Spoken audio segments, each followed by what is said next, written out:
Bonjour à tous les amis, on se retrouve pour le premier quintet du week-end, direction l'hippodrome de Cagnes-sur-Mer, mais cette fois-ci dans la spécialité du galop. J'espère que tout le monde va bien.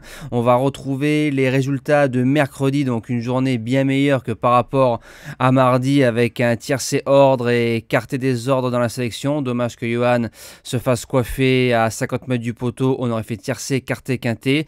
Un course par course bien meilleur que par rapport à la veille avec le cheval du jour qui s'impose et le repéré numéro 2 qui s'impose, le report du jour, pas mal de simples, beaucoup de couplets et 2 sur 4. Le plus beau coup, c'est le trio en 3 chevaux que je donnais en course numéro 7 pour 2 €, ça faisait pratiquement 360 € de gain, donc ça c'est pas mal. Présentation du quintet de samedi, donc le prix du Var qui va se disputer en Réunion 1 course 4, départ 15h15. PSF, 2000 mètres, 16 partants. Vous connaissez la complexité de ce genre d'épreuve. C'est très souvent des courses un peu loto. Donc en base gagnante, le numéro 11, Grédian Bonanzia. C'est un cheval qui a couru 5 quintets, qui a fait 4 fois l'arrivée, 3 podiums et une place de 4e.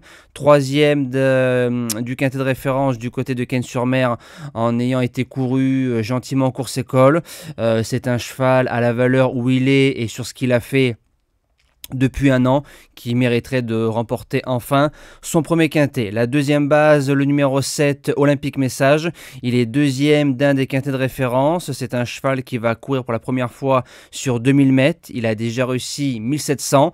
Donc, il faut voir si les 300 mètres de plus, il les supporte. Mais si on le monte de la même façon que le quintet de référence, il a sa place dans les 3-4 premiers.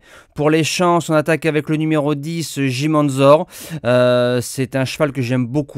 Alors ça va être son premier quintet, son premier handicap, il va sûrement manquer d'expérience. Par contre, la ligne du 20 janvier est bonne parce que le cheval qui l'a battu ou le cheval qui est troisième ont tous les deux répété. En 36 de valeur, c'est une découverte. Je le tente dans les 5. En quatrième position, le numéro 9, Vidalgo.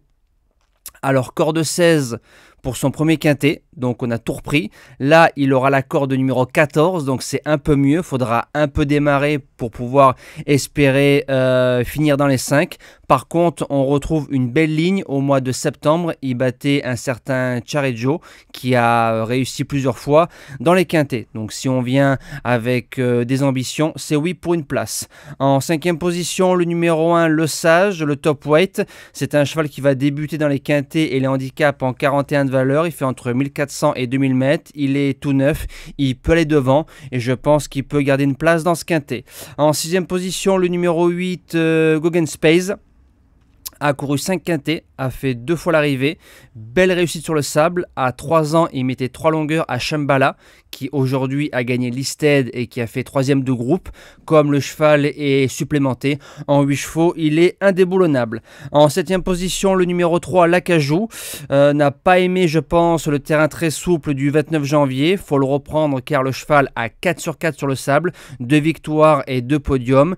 Et il a 2 quintets où il fait 2e sur gazon et vainqueur sur le sable. Donc c'est oui. Et je termine avec le numéro 2, Back to Black. Premier handicap, premier quintet, arrive en 40,5 de valeur, fait toutes les surfaces, signe de bon cheval et il a un 5 sur 5 sur la piste de Cagnes-sur-Mer, ce qui fait l'un des spécialistes au départ de cette épreuve. Pour être 5e de ce quintet, pourquoi pas. Moi je vous dis à demain pour le quintet dominical sur l'hippodrome de Vincennes. Passez un bon week-end et bon quintet à tous.